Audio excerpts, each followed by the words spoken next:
My family planned a beach trip without me, saying I'd just complain anyway. So, the night before their vacation, I canceled the cabin. Now the group chat is on fire. I'm a 32-year-old man, and up until last Tuesday, I never truly believed my family saw me as a burden. That changed the moment I checked my phone and saw a notification from the family group chat. The message wasn't long or dramatic. It was actually pretty cheerful. Beach cabin booked for next weekend. Can't wait to see everyone there. My sister had written. What followed was a flurry of excited replies from my parents, my brother, and his wife. Everyone was chiming in with what they were bringing, who they were carpooling with, and how thrilled they were for a relaxing weekend getaway. Everyone except me. I just sat there, staring at the screen in disbelief, scrolling up in the chat thread to check if I had missed something. An earlier message, a mention of dates, any indication that this trip was in the works. But there was nothing. No discussion, no heads up, no questions about my availability. Nothing at all.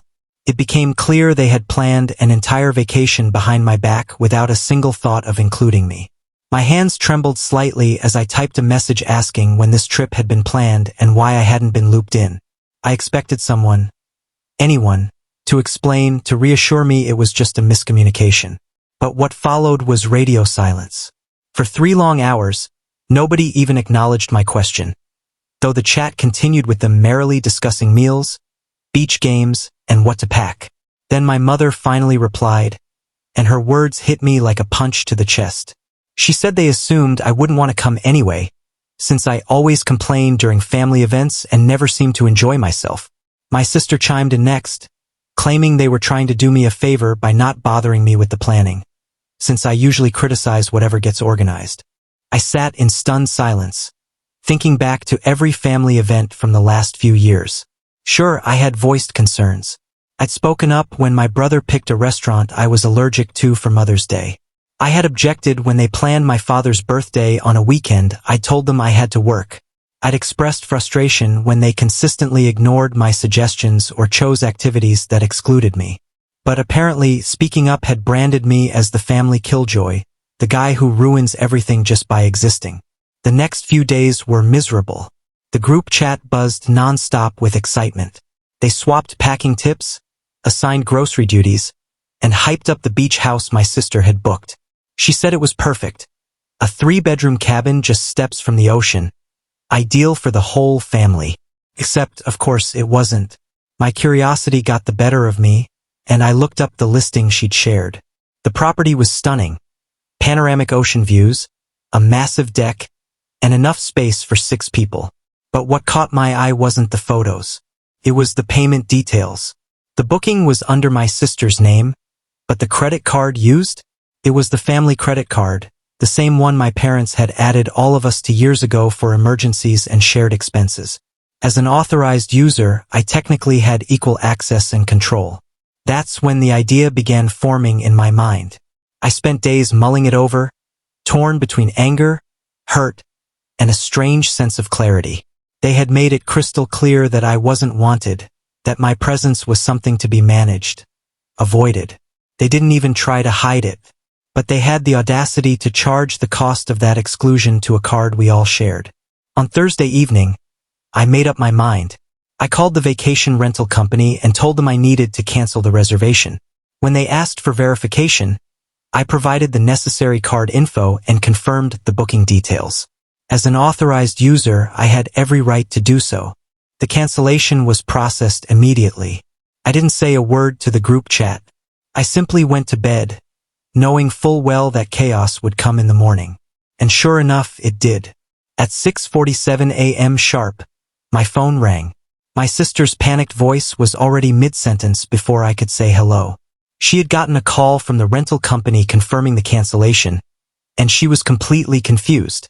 She tried calling them back, but they told her the reservation had been canceled by someone authorized on the payment method.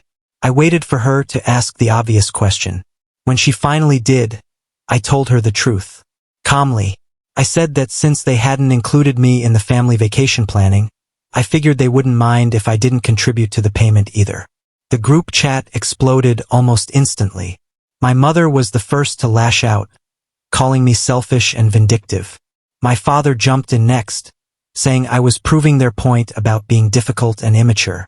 My brother accused me of sabotaging everyone's weekend out of spite, and his wife couldn't believe I'd be so petty over what she called a simple misunderstanding. But it was my sister's reply that stung the most. She asked why I couldn't just be happy that they were spending time together as a family, and said I was making everything harder than it needed to be. I took my time crafting my reply. I typed, erased, rewrote. When I finally sent it, I made sure it was measured and clear. I told them they were right. I wouldn't have enjoyed being an afterthought. That if they didn't want me involved, that was their right. But they shouldn't expect me to bankroll their bonding sessions. I reminded them that calling something a family vacation, while excluding a family member, was contradictory and cruel. And then I hit them with the truth that would linger the longest. This whole incident had simply revealed how they really saw me, and that I would take their suggestion to stay away to heart. They wouldn't have to deal with my complaints anymore, because I wouldn't be there. As expected, the backlash was relentless. My phone lit up with call after call. My sister left voicemail after voicemail, her voice swinging from furious to desperate, pleading with me to reverse the cancellation and fix the mess I had supposedly caused. My mother sent paragraph-length texts about family loyalty, about how families fight but always come back together. My father was less poetic. His texts were short, cutting, and full of disappointment. He called my actions unforgivable and said I was acting like a spoiled child. But then, something unexpected happened. That evening, my brother, who had been silent after his initial angry outburst, sent me a private message. He said he'd been thinking about everything I said and realized maybe, just maybe, they had treated me unfairly. He admitted the exclusion was hurtful and that they should have at least asked if I wanted to come. But whatever progress his message made was undone when his wife sent me her own private note not long after. She called me a drama queen, said I had a victim complex, and accused me of ruining a happy trip just because I couldn't handle not being the center of attention. By Saturday morning, the group chat had turned into an all-out war. My parents were arguing with each other now, each blaming the other for how things had gone down. My sister was frantically trying to find last-minute accommodations for the trip, but it was a holiday weekend, and everything was either sold out or ridiculously overpriced. Eventually, they gave up. The trip was canceled entirely. Update 1. The fallout didn't end with the trip. Over the next few weeks, my parents stopped inviting me to their weekly dinners. They said it was to let things cool down, but I could feel the sting of rejection behind those words. My sister bounced between guilt-tripping me for ruining the vacation and trying to convince me that it had all been a giant misunderstanding. But the most unexpected twist came 2 weeks after the canceled trip. My brother showed up at my apartment unannounced. He looked tired and agitated. He told me his wife had been pushing him to cut ties with me completely, saying I was toxic and manipulative and not someone she wanted around their kids. But then, his expression changed, like something had finally clicked. That's when he confessed the truth. The vacation wasn't some spontaneous plan, thrown together in a few days. It had been in the works for over a month. And what's worse, they had a separate group chat without me where all the planning happened. The story they told me about assuming I wouldn't want to come, that was a cover they had agreed on once I found out. My sister had pushed hardest to leave me out, claiming I'd bring down the mood. My mother had agreed, saying they all needed a break from my attitude. Even my usually neutral father had gone along with it. My brother admitted he didn't say anything at the time because he didn't want to rock the boat. But watching how everything fell apart afterward made him realize how wrong they'd been. He apologized for staying silent. I asked him why he was telling me all of this now. He looked away and said it was because of his wife. Her reaction to the whole situation had opened his eyes. She had been whispering little jabs about me at every family event for months. Snide comments, subtle digs, always trying to make me look like the problem. He realized that a lot of the complaints my family had attributed to me were actually just me defending myself against her passive aggression. That conversation with my brother was like flipping a switch. Suddenly, everything made sense. It wasn't just one vacation I'd been left out of. I had slowly, over months, maybe even years, been pushed out of the family dynamic. And every time I tried to speak up or protect myself, they used that as proof that I was the problem.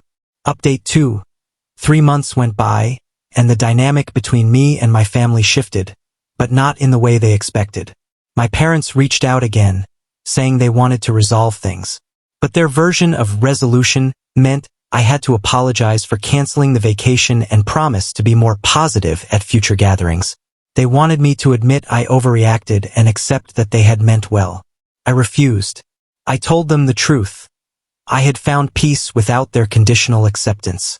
In the time since the fallout, I'd surrounded myself with friends who actually liked being around me. I picked up hobbies that brought me joy, things my family used to mock or ignore. I wasn't interested in rejoining a dynamic where I had to be smaller, quieter, or less myself just to be tolerated. My sister tried to extend an olive branch, saying we could start fresh if I let go of the past. But when I asked her directly if she believed what they did, excluding me, was wrong, she danced around the question. She insisted it was all a misunderstanding, and that they were just trying to spare my feelings. The final straw came at a family dinner I reluctantly agreed to attend. My brother's wife made a snide remark about how peaceful things were now that the drama had passed. When I calmly pointed out that the drama wouldn't have happened if they had included me from the beginning, she rolled her eyes and said I was still playing the victim. That was the moment I realized nothing had really changed. They didn't want to understand. They just wanted things to go back to normal, with me accepting whatever crumbs of inclusion they tossed my way and keeping quiet about the rest. I made my decision that night. Update 3. I stopped attending family gatherings altogether. Not out of spite or rage, but because I finally understood that I was happier without constantly questioning whether I belonged. Without the backhanded comments, the subtle exclusions, the emotional exhaustion of trying to prove my worth. My brother and I stayed in touch, and without the pressure of family politics and his wife's influence, our relationship actually improved. He told me that some relatives had remarked how much more relaxed events were now that I wasn't around. Strangely, that didn't hurt. It just confirmed I'd made the right choice. The most satisfying moment came 8 months later. My sister called me crying. Her marriage was on the rocks, and she needed someone to talk to. She said I was the only family member she could trust not to gossip or judge. She apologized for how they had treated me and admitted that they were wrong to shut me out. But by then, my life had moved on. I had reconnected with old friends, deepened new ones, and even started dating someone who actually appreciated my honesty instead of branding it as negativity. When she asked if I would consider coming back to family events, I told her the truth. I was happy.